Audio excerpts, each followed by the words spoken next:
मैं रुचि पाल आपका स्वागत करती हूँ आपके अपने चैनल स्मार्ट एजुकेशन विद रुचि पर। आज हम फिर से अपनी श्रृंखला में शुरुआत करते हैं करंट अफेयर की, जो कि आज के आपके करंट अफेयर रहेगी।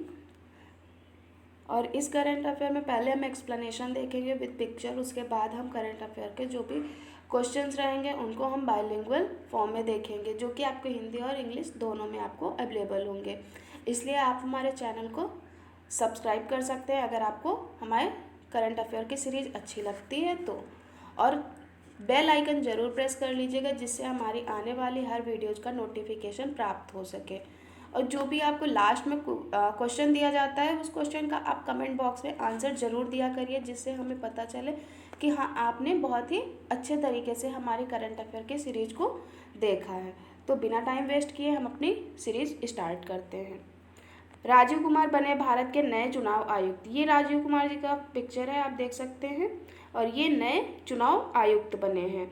भारत के नए चुनाव आयुक्त के रूप में राजीव कुमार को नियुक्त किया गया है। राजीव कुमार 1984 बैच के भारतीय प्रशासनिक सेवा अधिकारी हैं। उन्होंने अपने 36 वर्षों के बीच सामाजिक क्षेत्र, पर्यावरण, मानव संसाधन, वित्त एवं बैंकिंग क्षेत्र में कार्य किया है। फरवरी 2020 में भारत सरकार ने उन्हें वित्तीय सचिव के रूप में नियुक्त किया था। वर्तमान में वह सार्वजनिक उपक्रम चयन बोर्ड के अध्यक्ष हैं। जापान ने भारत को दिया 3500 करोड़ रुपए का ओडीए ऋण।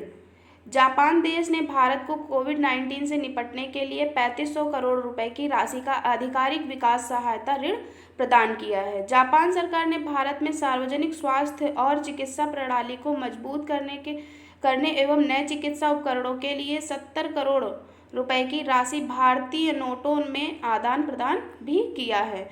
जापान की मुद्रा का क्या नाम था? येन। जापान देश की राजधानी का क्या नाम है? टोक्यो। एम वीर लक्ष्मी बनी पहली महिला एम्बुलेंस ड्राइवर। तमिलनाडु राज्य के वर्तमान मुख्यमंत्री पलानीस्वामी ने तमिलनाडु राज्य में 108 एम्बुलेंस में से एक एम्बुलेंस का ड्राइवर एवं भारत की पहली महिला एम्बुलेंस ड्राइवर एम वीर लक्ष्मी को नियुक्त किया है। तमिलनाडु में 108 एम्बुलेंस की आपातकालीन सेवाओं के लिए राज्य सरकार ने 125 करोड़ रुपए की लागत से 500 नई एम्बुलेंस राज्य को समर्पित की हैं। तमिलनाडु राज्य की राजधानी का क्या नाम है? चेन्नई।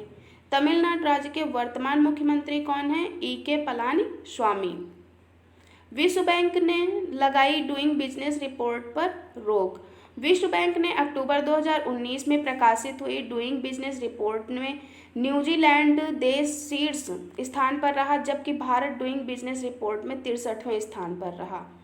शीर्ष स्थान पर कौन रहा? न्यूजीलैंड रहा। और भारत कितने स्थान पर रहा? 63वें स्थान पर। विश्व बैंक ने देशों के व्यापार और निवेश जलवायु की वार्षिक रैंकिंग डूइंग बिजनेस के प्रकाशन पर पूरी तरह से रोक लगा दी है। विश्व बैंक के वर्तमान अध्यक्ष कौन हैं? डेविड मालपास हैं। और विश्व बैंक की स्थापना कब की गई थी? 1944 में। स्कूबी डू के सह निर्माता जो रूबी का निधन हुआ। स्कूबी डू कार्टून श्रृंखला के सह निर्माता जो रूबी का निधन हुआ है, उन्होंने अपने पार्टनर केन स्पेयर्स के साथ मिलकर बच्चों के लिए प्रसिद्ध नाटक स्कूबी डू की शुरुआत की। वह स्कूबी डू के अमेरिकी एनिमेटर, टेलीविज़न एडिटर, लेखक और निर्माता भी थे। उन्होंने कार्टून श्रृंखला के सभी किरदारों की आवाज़ और एक्टिंग को ऑपरेट किया था। गुजरात में बनेगा दुनिया का सबसे बड़ा टॉप म्यूजियम। गुजरात राज्य में बाल भवन नामक बिल्डिंग में अगले 5 सालों में 1500 करोड़ रुपए की लागत से दुनिया का सबसे बड़ा खिलौना संग्रहालय स्थापित किया जाएगा।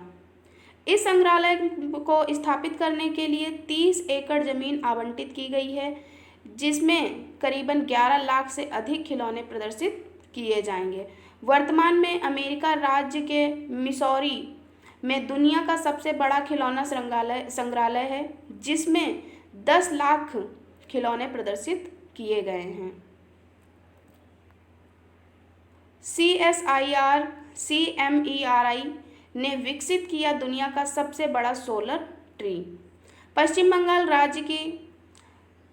राज्य सरकार ने राज्य के दुर्गापुर में CSIR CMERI की आवासीय कॉलोनी में विश्व का सबसे बड़ा सोलर ट्री स्थापित किया था। इस सोलर ट्री को स्थापित करने की क्षमता 11.5 kWp है। kWp का अर्थ है किलो वाट पीक है, जो कि 12,000 से 14,000 सौर वृक्ष की स्वच्छ एवं हरित ऊर्जा को बनाने की क्षमता रखता है। एक सिंगल सौर वृक्ष में कुल 35 सौर PV पैनल लगाए गए हैं, जिसमें से प्रत्येक की क्षमता 330 WP है, मीन्स वाट पीक है। अवीक सरकार बने प्रेस ट्रस्ट ऑफ इंडिया के नए अध्यक्ष। आनंद बाजार ग्रुप ऑफ पब्लिकेशन के उपाध्यक्ष अवीक सरकार को प्रेस ट्रस्ट ऑफ इंडिया का नया अध्यक्ष नियुक्त किया गया है। अवीक सरकार वर्तमान में पंजाब केसरी समूह के मुख्य संपादक विजय कुमार चोपड़ा जी की जगह लेंगे। अभी सरकार में बंगाली भाषा दैनिक आनंद बाजार पत्रिका के माध्यम से सरकार के प्रकाशनों के परिवर्तन को तीव्रता प्रदान किए हैं। भारतीय रेलवे ने लॉन्च की है मेडिकल ट्रॉली मेडबोट।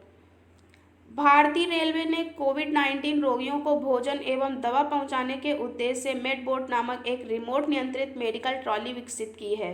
भारतीय रेलवे डीजल रेल इंजन कारखाने के केंद्रीय अस्पताल में इस ट्रॉली का उपयोग कर रही है। कोरोना संकट के समय लोगों को परिवहन सुविधा, खाद्य सुविधा जैसी महत्वपूर्ण वस्तुओं के आदान प्रदान के लिए यह मेडिकल ट्रॉली काफ़ी अहम किरदार अदा कर रही है। रूस ने जारी की है declassified video of टीसार्स hydrogen bombs. रूसी परमाणु ऊर्जा एजेंसी रोहाटॉम ने 40 मिनट से अधिक का दुनिया का सबसे शक्तिशाली हाइड्रोजन बम टीसार बॉम्ब का डिक्लासिफाइड वीडियो जारी किया है। यह एक बार वर्गीकृत डॉक्यूमेंट्री फुटेज जिसका शीर्षक top secret test of an clean hydrogen bomb with a उपज ऑफ 50 मेगाटन है।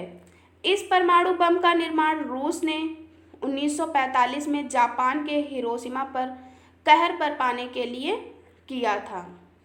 अब हम इसी के साथ देखेंगे इससे रिलेटेड कुछ क्वेश्चंस जो कि आपके बाइलिंगुअल रहेंगे। और मैं फिर से कहना चाहूँगी आप हमारे साथ डेली के करंट अफेयर का नोट्स बनाते चल सकते हैं, जो कि आपके वनडे एग्जाम के लिए बहुत ही हेल्पफुल होने वाला है। मनोज सिन्हा ने श्रीनगर के राजभवन में कितनी कॉफ़ी टेबल बुक जारी की? 2। फिडे ऑनलाइन शतरंज ओलंपियाड के फाइनल मैच का विजेता किसे घोषित किया गया है? भारत और रूस को। किस भारतीय व्यक्ति को दक्षिण अफ्रीका में 3 मानद उपाधियों से सम्मानित किया गया है? ईश्वर राम लक्ष्मण को। गृह मंत्रालय के अनुसार भारत में अनलॉक 4 कब से लागू होगा? 1 सितंबर 2020 से। पुरुषोत्तम राय का निधन हुआ, वह एक प्रसिद्ध क्या थी? Athletic coach. किस राज्य सरकार ने पूर्व मंत्री चेतन चौहान के नाम पर रोड का नाम रखने की घोषणा की है? उत्तर प्रदेश। पद्मश्री पुरस्कार 2021 के लिए ऑनलाइन नामांकन किस तारीख तक खुले रहेंगे? 15 सितंबर। महाराष्ट्र ने नक्सल प्रभावित क्षेत्रों को जोड़ने के लिए कितने करोड़ रुपए की लागत से राजमार्ग परियोजना की आधारशिला रखी? 777 करोड़। जबरदस्ती गुम किए गए पीड़ितों का अंतर्राष्ट्रीय दिवस कब मनाया गया? 30 अगस्त को।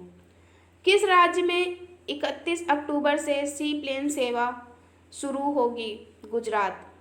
किस देश से UAE के लिए पहली ऐतिहासिक सीधी उड़ान आबू धाबी में उतरी? इजराइल।